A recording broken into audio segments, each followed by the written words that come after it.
Welcome, Mr. John Bosco 𝐀𝐤𝐚𝐿. Yes, sir. My name is Nelson Makanda. I am the chair of this selection panel.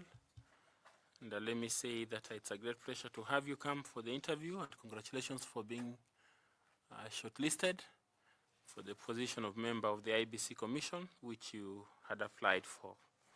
I want to invite my colleagues here to introduce themselves to you. Then after that, we'll come back to you. Thank you. Thank you, Chairman. My name is Linda 𝐀𝐤𝐚𝐴. I'm in this panel as a vice chair. I want to take this opportunity to welcome you to this interview. Karibu sana. Bwana 𝐀𝐤𝐚𝐿, jambo. Naitwa Andrew Tanui, mwanachama wa chopo hili la uteuzi, na karibu. Asante. John Bosco. Yes. Good afternoon. Afternoon to you. Caroline Kituku, a member of the panel. Thank you. Afternoon. Afternoon to you, Prof. My name is Adam Solo, a member of the selection panel. Thank you. Mr. 𝐀𝐤𝐚𝐿. Yes, Mr. Nicodemus. Good afternoon. Afternoon to you. My name is Nicodemus Bore. Karibu sana. Asante. Good afternoon. Afternoon, Madam. My name is Fatuma Ali Saman, a member of the panel. Please feel welcome. Thank you. Good afternoon, Mr. 𝐀𝐤𝐚𝐿. Afternoon, Madam. Karibu sana. Asante. My name is 𝐀𝐤𝐚𝐚𝐥𝐝, and I'm a member of the panel. Thank you. Good afternoon, 𝐀𝐤𝐚𝐿. Afternoon to you, Madam. My name is Evans Misati, a member of this selection panel, and we welcome you to this interaction. Thank you. Thank you. As I thank the members of the gallery who have come accompanying you to follow the proceedings from here, allow me to ask you to introduce yourself to us, detailing your profile, so that we are able to know you better. And as you do so, mention what is it in it that makes you suitable for this position. Let us know if you have any award or honor, and if you belong to any professional group, society, or team like TSC, whatever it is that you want to say. Thank you, Chair. My name is 𝐀𝐤𝐚𝐿 John Bosco. I was born in Baragoi, Samburu, and true Kenyan. That is a Turkana in diaspora. I started my education at Kawa Primary School, and then later moved to Nachola Primary School. I joined after that Maralal High School from 1989 to 1992. Then after that I joined 𝐀𝐤𝐚𝐴, where I did my diploma in education science. And then started my career at Nairobi School, where I taught for 5 years. Then I was recalled back home in Maralal High School, where I schooled also, and taught there for 1 year and a half. Then went further for further studies at Egerton University, where I did my Bachelor of Education in Botany, Zoology, and Chemistry. And then after I was posted at Kajiado AIC to teach Biology and Chemistry. And then later, the principal who I found at Maralal High School saw it fit that I'd done a good job. Asked the TSC to transfer me to his school because he was transferred from Maralal to Jamhuri. So I was transferred from Kajiado AIC to Jamhuri. I have the certificates of performance where I've exemplary performed well in chemistry in those years that I've been in Jamhuri. And because of that good performance, I was promoted in 2009 to a deputy principal in Muri Mushiri, where I also performed very well. I have the certificate showing outstanding performance. In 2 years, in 2011, I was promoted as a principal and went and started Roy Boys secondary school. Because of the work that I've done, devolution came.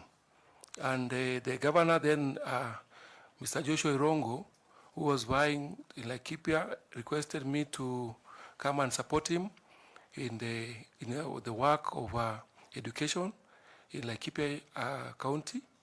So in 2013, he moved, and I joined Irongo in 2014, and I was appointed the CC of Education and ICT. After performing very well, he saw it fit for me to go and start a department which was anchored under the deputy governor, that is the water, and then natural resources, environment, natural resources in agriculture. So he merged the three, and I went to pioneer that docket in 2015.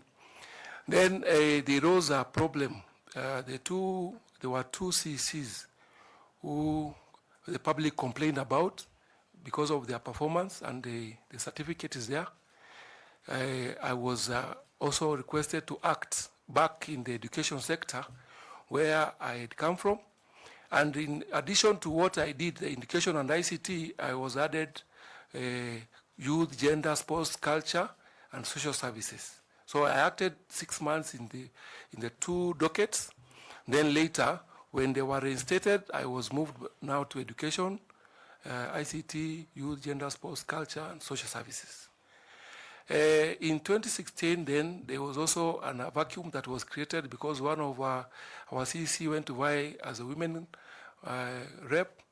Then I was also given that opportunity to also act for the last year, that 6 months in lands, infrastructure, and housing. Then from there, we were bundled out. So we left. Then I came back to the TSC. The TSC, I had a battle because the TSC, when I went back to the TSC, they told me that I was time bound and I could not be able to join back. So I found it fit that I would go to the court to request them to, for the TSC to explain reason why I was not taken in, because I left TSC as a transfer of service to Laikipia County government. So, and I was PNP. So why is it that they could not be able to take me back? So I battled it from 2018 to 2019, where they gave in, and because whatever memo, the circular they said was a memo, internal memo, and I won the case, but I agreed to settle it out of court because of the reconciliation type of a person I am, and I did not demand any money. I told them it's okay. What I wanted is justice, so that they know that I know my rights. And I went, and they asked me where to go. I said where they feel fit, and I was posted to Meru Teachers College. While at Meru Teachers College, I was appointed the department head of creative arts and also coordinator of sports. During my term, there is a certificate that my subject was the best core subject in Meru Teachers College, and immediately after that, TSC reinstated me to be a principal, and then I was moved to Elsa Secondary School, where I am currently serving. When I left Meru Teachers College, I went to Isiolo. The principals of Isiolo saw it fit that I was a leader, and they appointed me their chair, the Kesha chair. So I was appointed the chair, Kesha, unopposed, and I was elected twice unopposed. And thereafter, when the region saw that I was potential, they elected me, that was last year, to be the treasurer of Eastern Region in Kesha. Now, some of these things why I'm here is because of main reason. One is that I'm an educator for almost 20 years. Then I've worked in public administration as a CC in very high demanding dockets like education, water, and lands. Some of these things that are making me to believe in myself and come in here to change IEBC is some of the things that I've done. While I was a CEC, I had an opportunity to take the MCS to Denmark to benchmark on education, because I found it that they had an issue and they could not be able to understand my dream and even where I wanted to take Laikipia. And I had asked the governor to allow me to take them so that they can understand. And after that, I was able to change the way things are done in Laikipia. And now the vocational training centers have what you call income generating activities. What I didn't make is the model ECD that I wanted them to do because of the concept of money. While as I went to the lands, I also was able to fight for the allotment letters for the squatters in Kadutura, in Rumuruti. And through that, they got allotment of 381 squatters, because it was only about pushing the lands, the National Land Commission. And after that, I wrote a proposal to Habitat for Humanity, where they built 31 houses, self-contained 3-bedroom houses, free of charge to those squatters. Beside those accolades that I have, while I was in Jamhuri High School, I was a presiding officer at Starehe constituency. And while I was in Ruai, I was a presiding officer at Ruai Primary. And then when we were abandoned out in the election of 2017, the famous, the Faranga via computer, I felt so bad. Why? Because I was not able to look to see what I saw, to believe in what I saw. And I am one of the person that I feel indicted to come and change IEBC in the way they do their things. Because I believe I have all those skills. One, I have the competence. Competence in what? Governance. Competence in policy formulation. Competence in dispute conflict resolution. I also have a lot of skills in planning and management. I also have the skills in budgeting and also looking at service delivery. Thank you. Thank you. Madam Linda, please.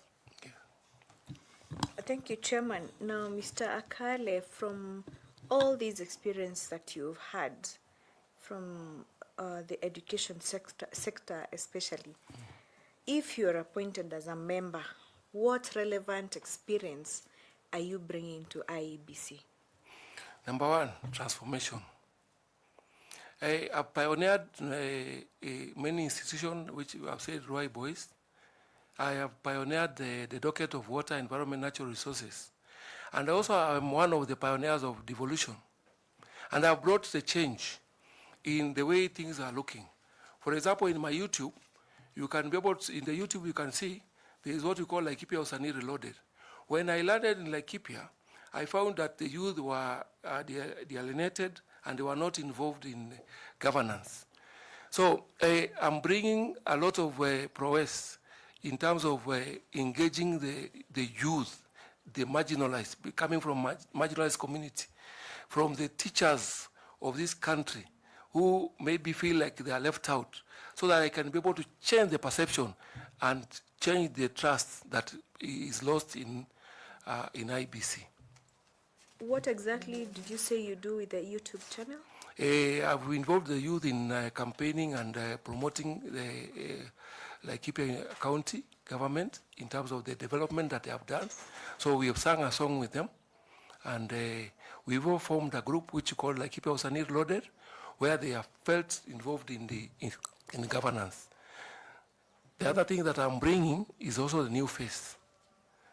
You know, the IEBC has a face, but that face is not coming out clear. Why? Because of not believing in the fidelity of the law. I believe when I went to take the TSC to the court, I did not hire a lawyer because I believed on what I was doing. I believed in the law. I believed that I would get the opportunity to be able to exercise my justice and to receive my justice. So I will stand, when I come here, I will be able to follow the law to the letter according to the Article 249, which the Constitution has given me the mandate, that I will not be able to rely on anybody, and I will not be able to get instruction from anybody, but the law has given me an opportunity. So I'll be impartial, I will be neutral, and I'll be objective in everything that I will do. Thank you, Chair. Thank you. Thank you, Mr. Kat. What is the YouTube handle? It's called Laikipia Usanii Reloaded. The song is called Laikipia Tunapa. Okay, asante. Yes. Carol, please. Thank you, Chairman. John Bosco. Yes, Caroline. The Commission is responsible for conducting and supervising elections and referendum. What, in your view, is the mandate of the IBC what, in your view, is the constitutional obligation of the IBC in fulfilling that mandate? Thank you. Madam Caroline, we are Article 88 has given us a mandate, and there are about 11 mandates, which when I'm successful, I'm obliged to do. One is a voter registration, which is should be continuous. Number two, we should always regularly revise the voter roll. We should also be able to regulate the amount of money that they use in campaigns. We should register the candidates for election. We should also be able to come up with a prescribed conduct of code of conduct for the elections. We should also regulate and see that the political parties comply with the law in terms of the nomination of the candidates. We also have the delimitation of boundaries in the constituency and the ward level. I think, yes. Okay, let's pick it up from where you stopped. Yes. The mandate of the IBC in regard to delimitation of boundaries. Yes. What are some of the legal or administrative or other political implications of constituency boundary review that affect county boundaries review? Or how would a county boundary review have implications on an existing constituency boundaries? One, it can be political because there are stakes in boundaries. You can imagine that you have a home and somebody comes and says that he wants to crouch into your boundary because you have an attachment either with one of the tree. Yeah, you have an attachment with maybe one of your building that is there. So we look at the geographical features that are there, the historical, the economical, and the cultural ties that are attached to this boundary delimitation. Number two is that you will be able to deny these people the representation. Like now we know that we have the constituencies that are protected. If you go back there and tell them that we are removing, we are denying them, or we are merging, I'm very sure it will not be as good as we may think. So it is political, economical, historic, cultural. Is there a law currently that would guide the IBC? I hear you are a stickler of the law and you have fidelity to the law. Do you know of any law that would guide the IBC today in the exercise of boundaries delimitation? Yes, Article 89. Okay. The Article 89, which has given us on what to do, the population per quarter, the geographical features and all that, and even when to do the limitations. So that is the criteria. Those are the general conditions that should be taken into account. Yes. As to the step-by-step measures and things that should be done to actualize that criteria, they have not been put down in a registration. So IBC ought to come up with measures of actualizing or operationalizing those conditions that have been put in the Constitution. Yes. So what, in your view, should you become successful today, and boundaries delimitation being one of the pending issues that IBC currently, would you put in place to ensure that it fulfills its constitutional obligation? One, it is a constitutional crisis per se, not necessarily, because for one, that it says that we have after 8 or to 12 years, which means that it elapsed on 2024.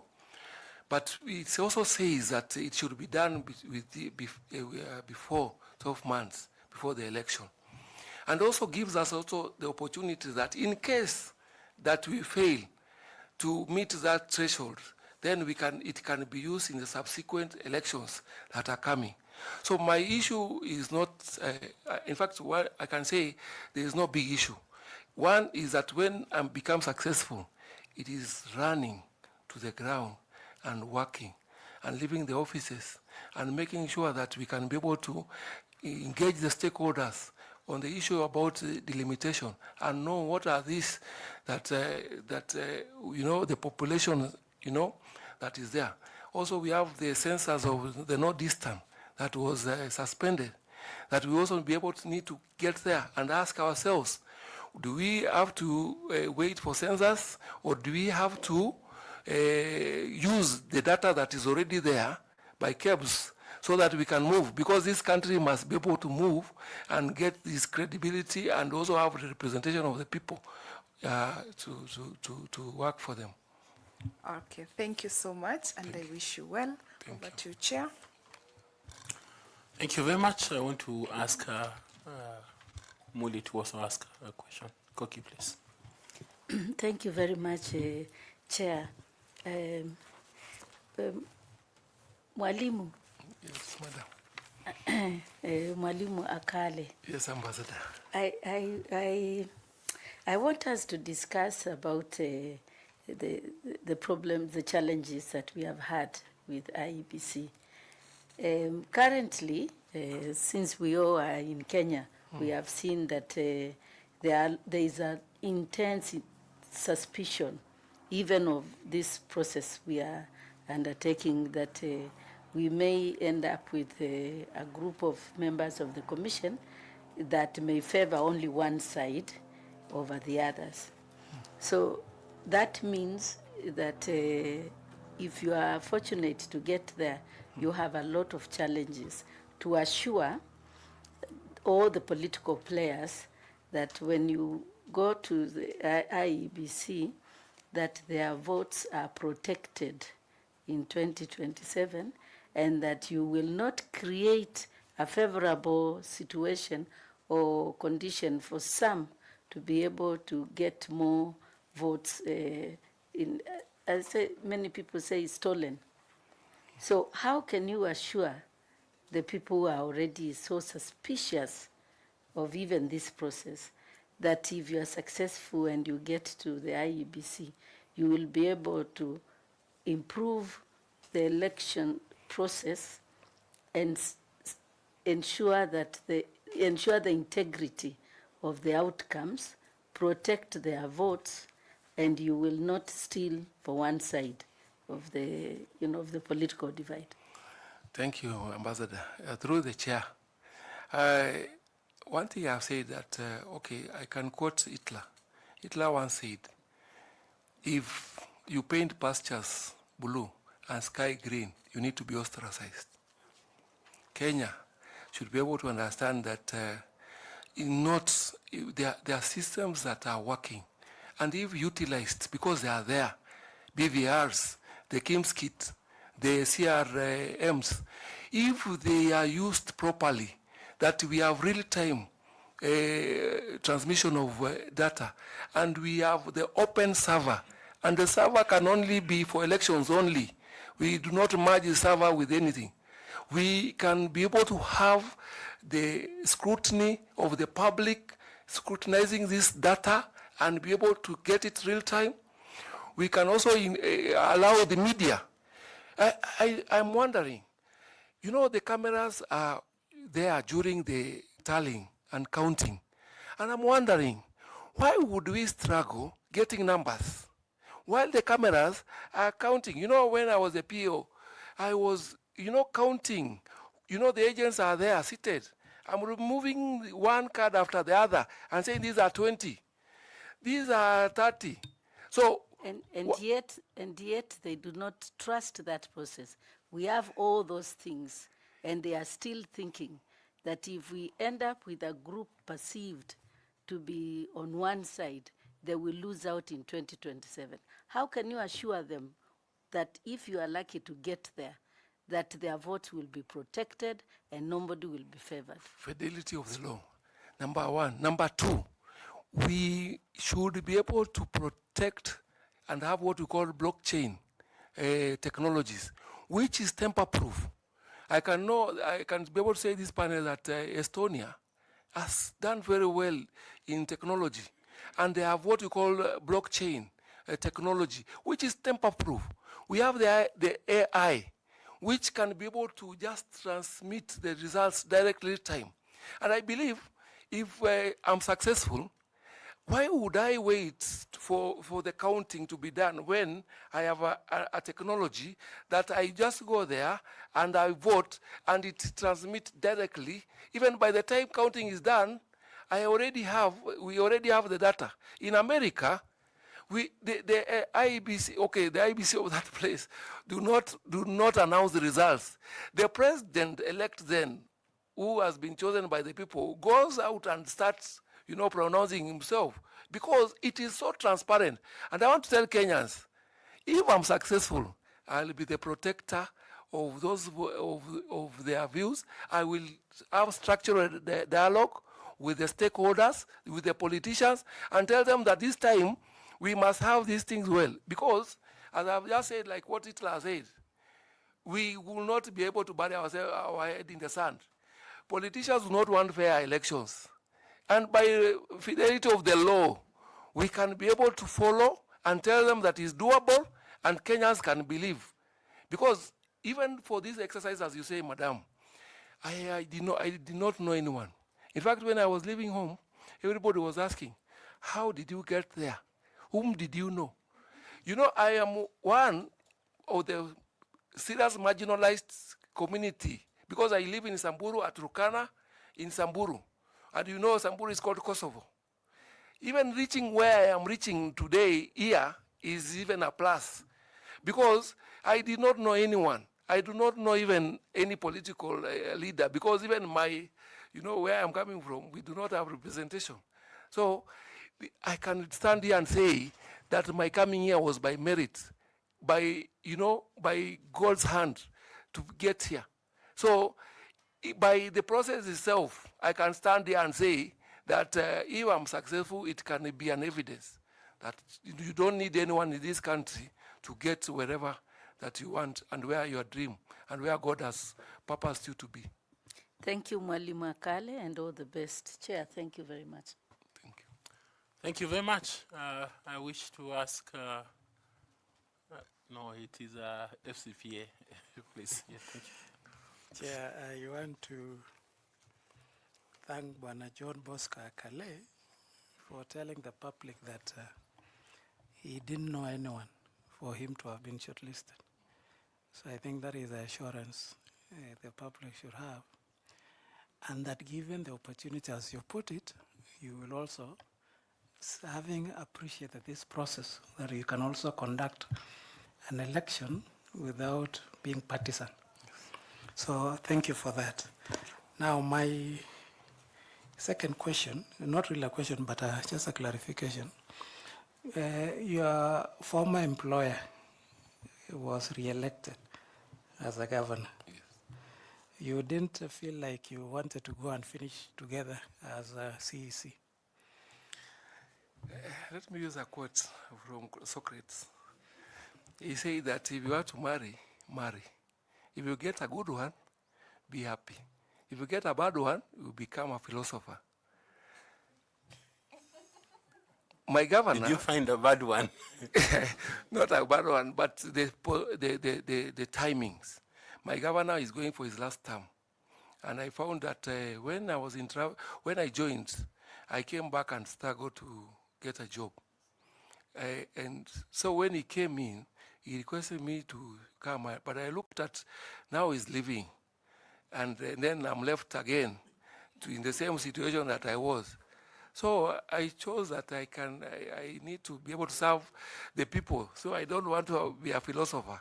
So I decided to serve my Isiolo people and educate them so that they can also be able to feel that they deserve to be part of this country. Thank you. Now, let me ask you a question.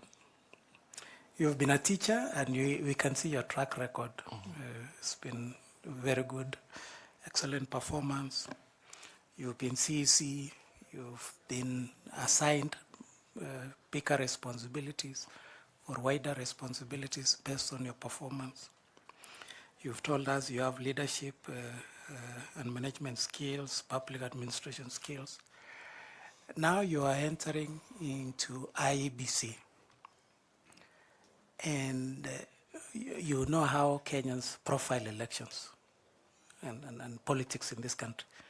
That actually it's an issue of life and death. So how will your education skills, public administration skills, your leadership roles as a teacher, KSA or Kesha, and at CEC be of value to you as a commissioner at IEBC? Thank you. First of all, my name is Akale.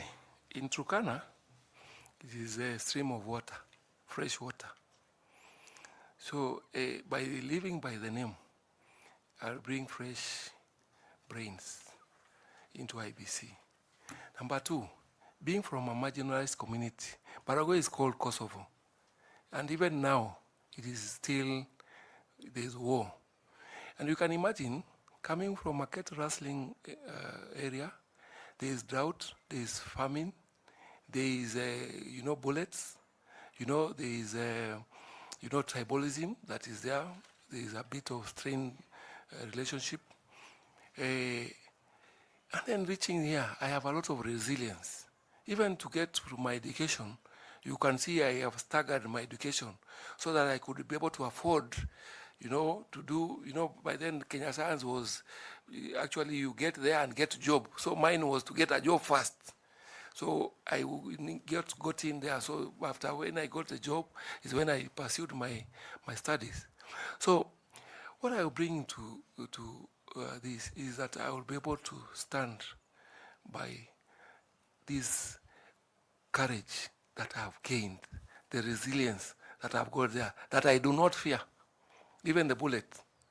I do not fear the talks. The road to Baragoy is second to none in this world. And I can be able to tell you that even when we're getting home, we have to wait for people so that we become a good number, then we're escorted home. Even getting here, with that knowledge and even getting home, it is something that I can tell you. With that courage, I get there. With competence, I will tell you that I've been in serious challenges when even I was a CC. Pioneering the devolution was like we went, there was no office, there are no vehicles now, nothing. And now people want to see results. So with that experience that I have, I know that when I get to IEBC, I'll operationalize the election framework. I'll be able to operationalize the strategic plan, which already has expired. So I will come in to build that is lost, that people want. And I have the energy. I have, the determination. Just like the consistency in my performance. I want to be one that will be counted in many years. That my kids, who have my daughter here, who will be able to stand one day and say, that they are there. I can also be able to tell you, through that, my daughter is in Kenya High now, Form 3. My son is doing aerospace engineering in 𝐀𝐤𝐚𝐚𝐥𝐿. It's through my home. They say charity begins at home. It can be able to tell you that with the consistency that I have been able to stir my family beside the community, my community, to the greater heights. So IEBC is not exception. Thank you. Final question. CECs, the appointment of CECs is done by a governor. Yes. And for you to be a governor, you have to campaign, you have to have a certain political affiliation. So can that impair one, being a CEC, that you can be said that you are aligned to a particular political formation? No. That is a state officer. And in Article 143, it says our state officer should run. You are serving the people. You follow the constitutionalism. You do not have to be there because you are there to serve the public and deliver, because you have a future. Once the politician is gone, you are left with your career to pursue it. So when we were there, we did not have any partisanship, because we knew very well once the election is done, we have a new governor whom we need also to be able to serve with the people of this country. So partnership is not one of my food for thought. Thank you, Akale, and wish you well. Thank you, Chair. Thank you. Evans Misati, please. Thanks so much, Chair. Akale, let me also ask you one question related to the boundary delimitation. Yes, sir. If you get an opportunity and you are the IEBC commissioner, and you have said you have been a teacher, please give us a comparative scenario where we are able to do boundary delimitation before the next general election, and where we are not able to do boundary delimitation before the 2027 general election. Number one, scenarios. First of all is having the statistics. They say before you go to the farm, you have to sharpen the tools. So the works in the boardroom is first of all that we must be able to know what is this that we are getting, and we know that we have 290 constituency, we have 1,450 wards that we need to be able to demarcate. So we need to be able to know maybe the current position of the population that is there. We also need to be able to know the square kilometers that are there.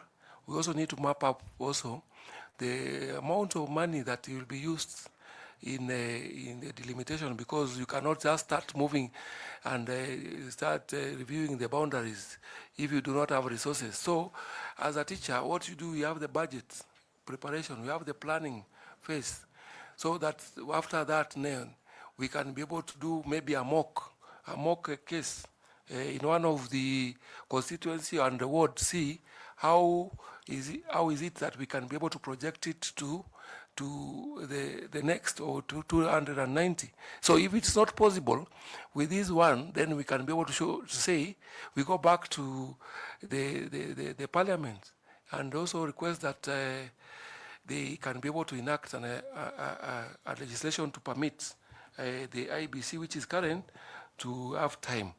I know of Alice Nganga, the Thika town MP, who is pursuing to do an amendment on the same, and I'm very sure they also want to save the 26.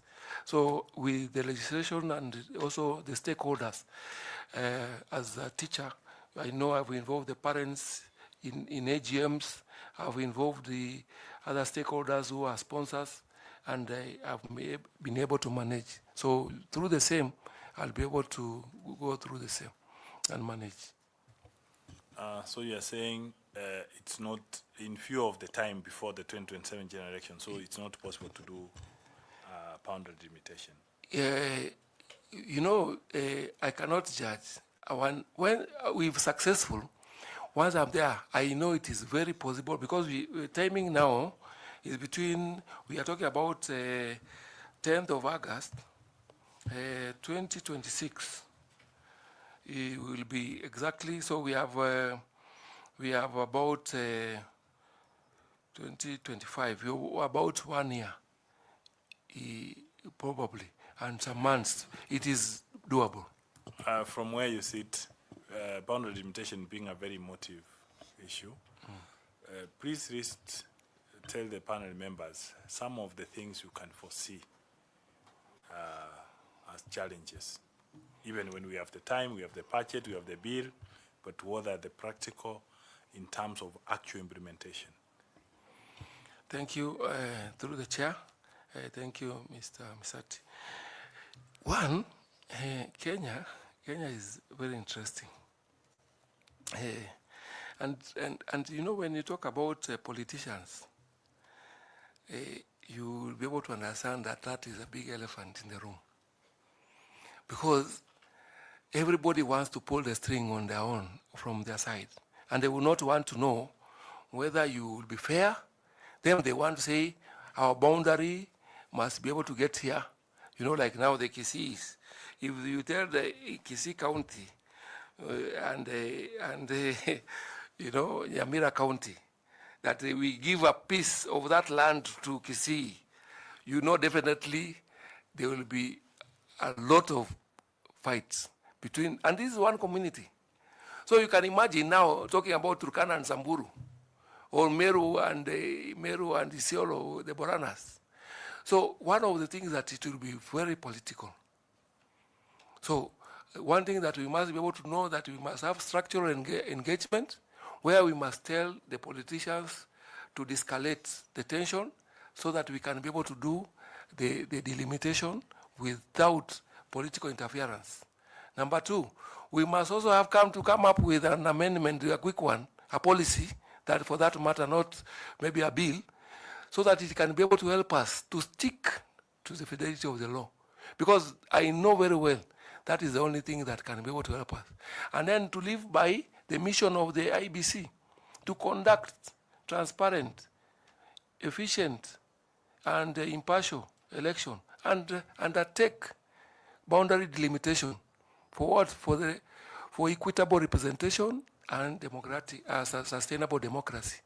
So with that vision that we have, that the IEBC has already created, we will have to stick by the rule of the law. And also ask that the commission, the judiciary, to back us up in terms of any litigation that may come, so that we achieve, we can be able to meet the dreams of Kenyans through the constitution that was promulgated in 2010. Just to follow what you're saying, you want to say the judiciary to back you up? As in to support, you know, these are stakeholders, are very important stakeholders. That in case that there are litigations, like now, for example, I can be able to say that this panel was taken to court because maybe they did not involve the youth. But you see, the court, if the court were not, you know, could not be able to understand where Kenya is, they would be able to take that, maybe abolish what was the gains have already been done. And therefore, you end up maybe starting again from afresh and putting Kenya into jeopardy. So we have stakeholders whom we can be able to use to help us to achieve our dreams. Thanks so much, and I wish you well. Over to you, Chair. Thank you. I invite Ms. Fatuma Saman to ask some questions, please. Fatuma. Thank you, Chairman. Mwalimu Wakale.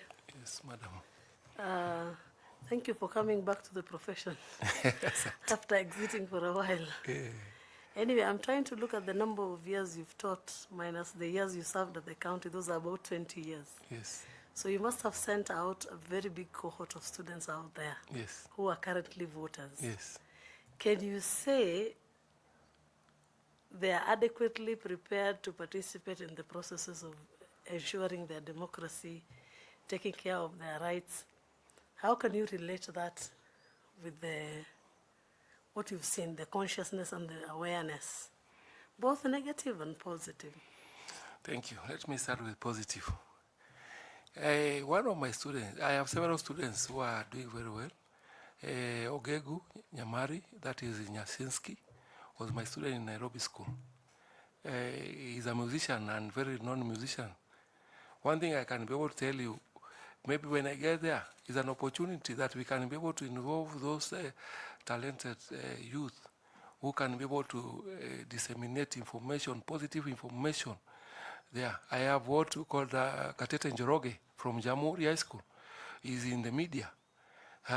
Through him now we can be able to say that we have some link. You say your network is your net worth.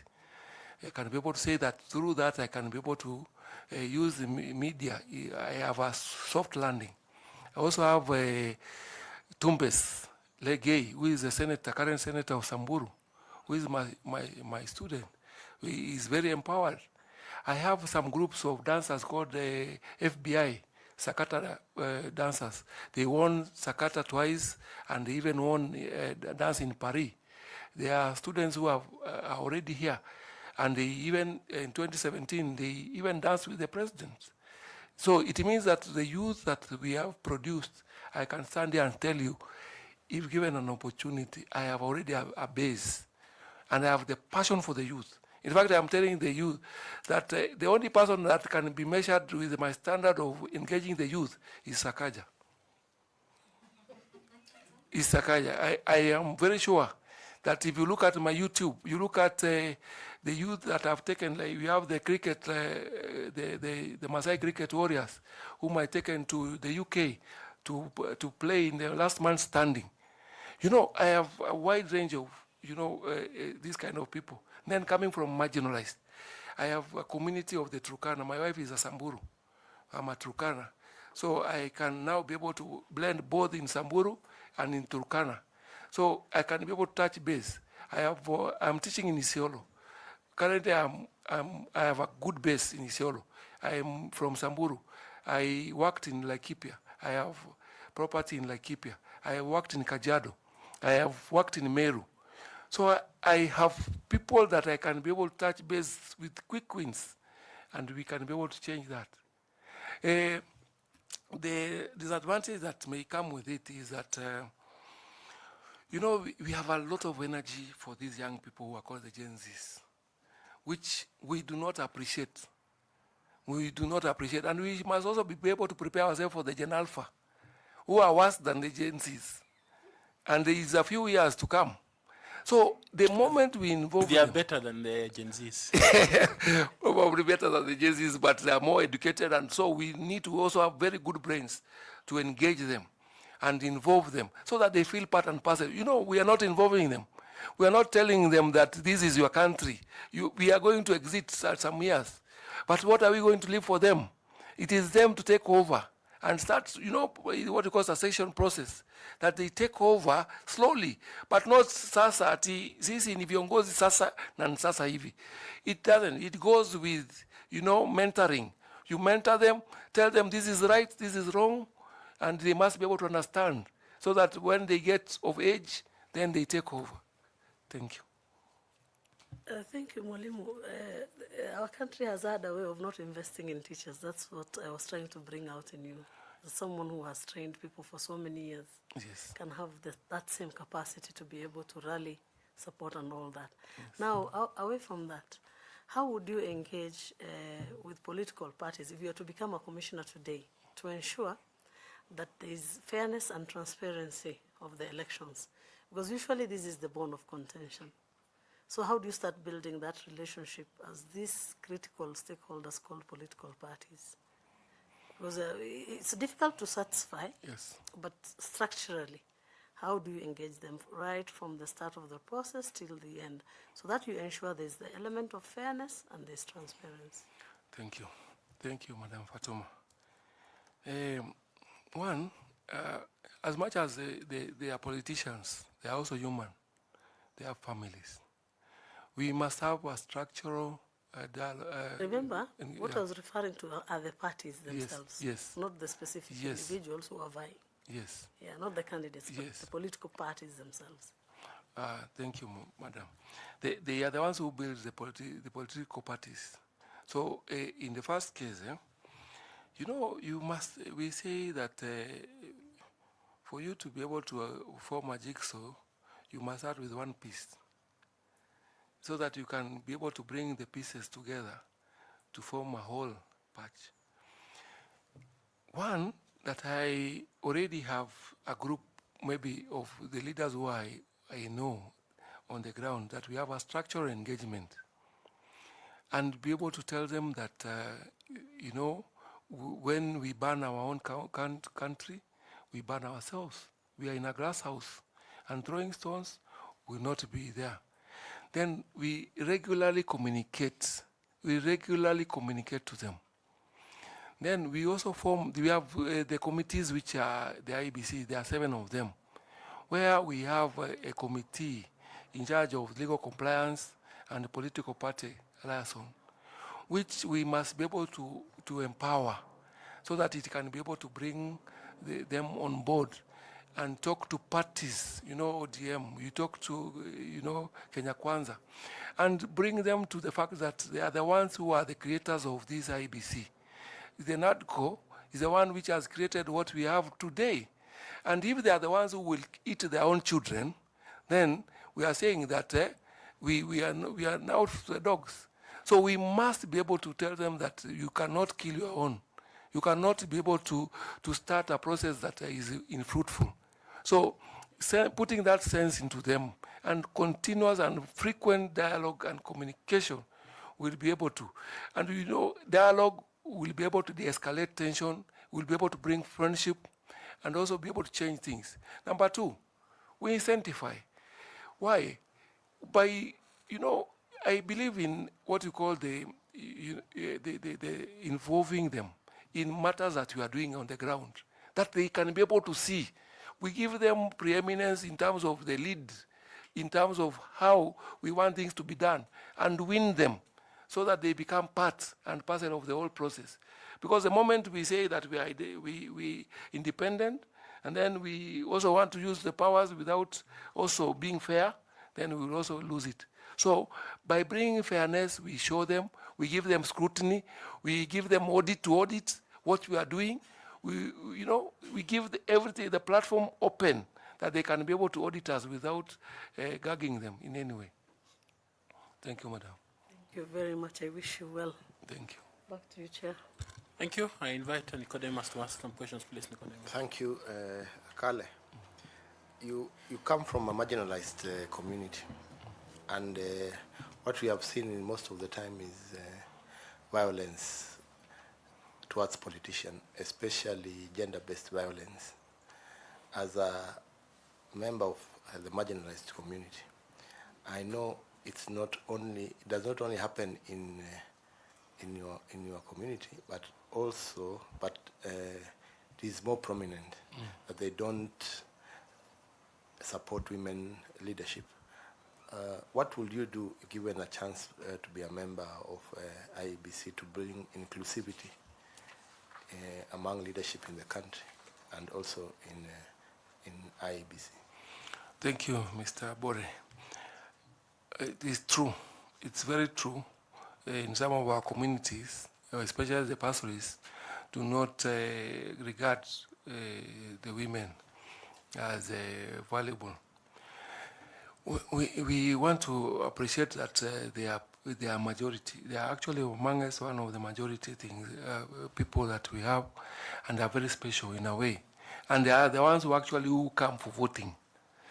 In fact, I just wonder sometimes when I ask, why would we not have a woman president? Because they are majority. Men do not come for voting. So one thing that we have to do is incentivize them, one, by looking at, when I was involved in elections, the agents, is very costly. It's very costly, and that's why it can bar the youth, the people with disability, and the women to vie. And so we can be able to take this matter up and say that we can employ and pay the agents of such groups to encourage them to come up until when we have a mature democracy, then we can be able to let them out. So we can do a budget where we can be able to employ the agents for them, and also making sure that they can be able to get there. Number 2, we can be able to bargain for them the fees that's being charged for them to vie for the elections, because we are charging like 50, we are 20, and 5,000. We can be able to look at how we can incentivize that to encourage more women to come out. Number 3 is outreach program. We have the outreach program that in the marginalized, there are places that are not reached. Coming from a marginalized community, I can say when I was in school, some of my friends would close school and would get where they left their home is not where they'll find. We actually use the traces to go and find where they are. Because where you left it, they will be 100 kilometers after 3 months looking for pastures. So with that, then we can be able to trace their patterns of movement for especially women who are marginalized and be able to get there and be able to involve them, educate them, and bring them on board. And lastly, we can also be able to have some of these polling stations which are mobile. Because the women are the ones who are affected when there's conflict. And they suffer a lot. And so they run sometimes to places where it's safe. So we can have those polling stations where they can get there and we can be able to involve them more. Now, you said you also come from a background of education. Yes. What do you think, I've asked several people who have come also from the education background, how will education help in democratizing this country? Thank you. In terms of election. Thank you. Education is a big stakeholder in the election of this country. I was looking at the other case when I was talking to the MP, and I was telling them that I need to register my candidates for ID. So I organized with the registrar of persons, and they came to my school to register the students who have attained the age of 18. So that because it's tedious to get out there to get an ID. And that is one of the processes that we can be able to use with the stakeholders of ID issuing, that they can come in, so that we issue IDs as the students leave. Number two, including this in the syllabus. You know, with the CBC that is coming, we are saying that there is also that part of patriotism, that we can be able to tell them that, you know, when you vote is your future. You know, we can be able to make them to understand that when you vote the right people, then we'll be able to get the right legislation. We can be able to get the right laws that can be used to govern this country. Number two, we can be able to say that also we have experts who are very good in electoral matters to also go to these groups, to these schools and universities, and be able to buy-ins, to have buy-ins for them to come in there.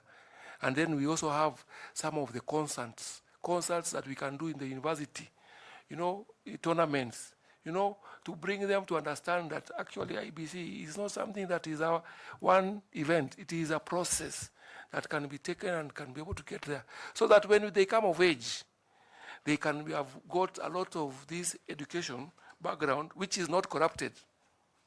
And then they can now be able to make right decisions. Thank you, and all the best, John. Thank you. Thank you very much. I invite Professor to ask you some questions, Prof. Thank you, Chair. Mwalimu John Bosco Ahale. Yes, Professor. I must say that your philosophical quotes have really caught my eye, and the ease with which you bring life to them to explain. Thank you, Prof. So I'm not going to ask you a question, my normal questions. It's on leadership and integrity, but I'm not going to ask the normal questions of what will you do. I want to go to those philosophical templates that you have used throughout the interview to bring life to what would you do. So my first question to you, in terms of leadership and integrity, who is your role model and why?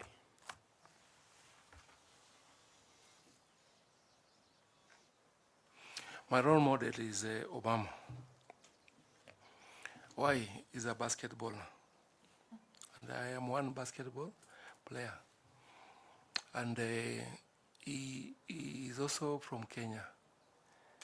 and he went to, having the background of Kenya, he went to the US and broke the odds and rose to the highest position of the protest. So we see the resilience, I see the determination and the belief in himself that he's not a minor. He's not somebody who can belittle. He can be able to rule the whole world and make a difference. So this man from Turkana, who has lived through guns and bullets and can change Kenya. Very true. My last question, along the same line. What, in your view, can be the greatest legacy that a leader would want to leave? And what legacy would John Bosco Ahale want to leave in IEBC if he were made a commissioner? Thank you. Let me put one of the verses in the Bible. In 1 Timothy 1:7, it says, 1 Timothy 1:7, God has not given us a heart of fear, but of love, power, and sound mind. We believe that a leader, a legacy that you must leave people with is the peace of mind, the mental health, that not wealth, mental health. Because for example, hopelessness is one of the things that you must be able to fight in a human being. And as long as a human being has hope, he can live angry. I can take an example. When you have money in your pocket, like 5,000, and you happen to be walking in town and seeing the rolling chickens, you do not feel angry. Because you're already satisfied knowing very well, even if it gets me somewhere, I'll buy. But imagine when you don't even have a cent. That is the aroma, even if it looks as the aroma itself can make you to even break that place.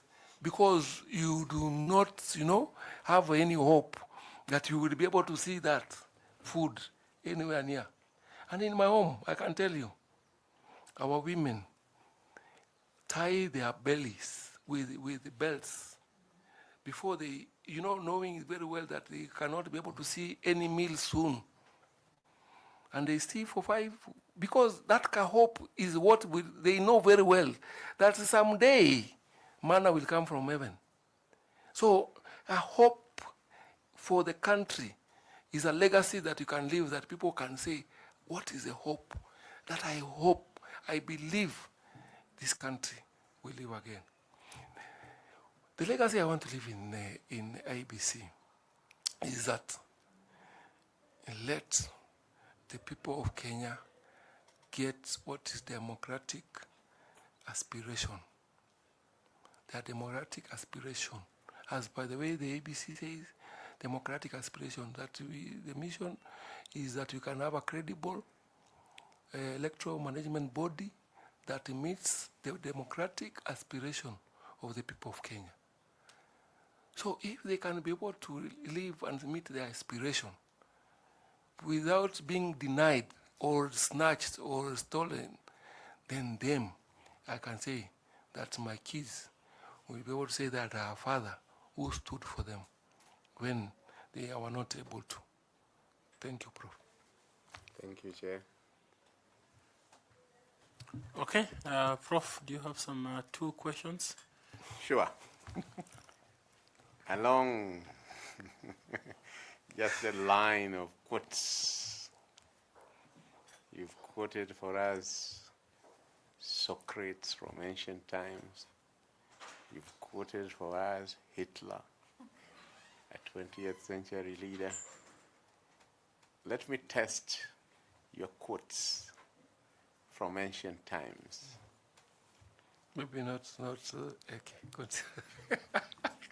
He is the father to some constitutional scholars who see the Constitution as a social contract He said, man is born free, but everywhere he is in chains. Who is he? Martin Luther King. Okay. Henry Oruka says that we were made to believe that it is only the Europeans who could be philosophers. And he said that even Africans had sage philosophy, men and women of wise thought. And according to him, one of those men rose to be the first president of Ghana. Who was he? Kwame Nkrumah. Thank you, sir. Well, Mr. 𝐀𝐤𝐚𝐚𝐥𝐿 has washed his hands. And you can see that he knows philosophy and your ancient quotes. Prof, you also quoted from Paul. Yes, he did. He quotes from the Bible. Yes, yes, yeah. He quoted 2 Timothy 1:7. Yes, yes, yes. Do you have, okay, you wrote it down? Yes. Thank you. To read it later. Okay. 2 Timothy. Yes, yes. Yes, 2 Timothy 1:7. Do you have any comment you want to make? Yeah, Chairman, yes, I just want to appreciate the panelists. For me, it's my dream to make Kenya great through IEBC. And for me, is the opportunity that I've got here. My people of the diaspora have never reached here. I can stand here and say I'm a pioneer to get to this point. And I am one of the brains that have not been seen in Kenya, and I want to be given an opportunity that Kenya can experience this that I have never met. And you can be able to see in my profile that my positions are always outstanding, exemplary, position 1.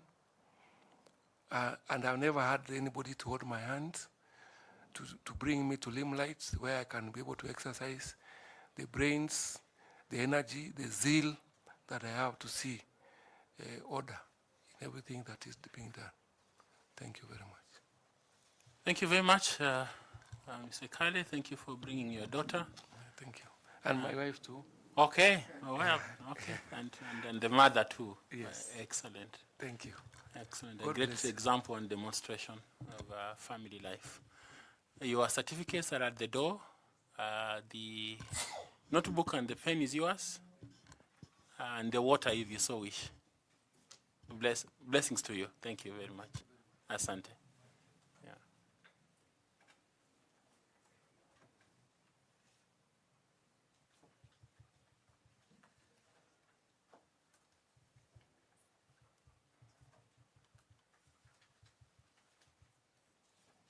Asanteni.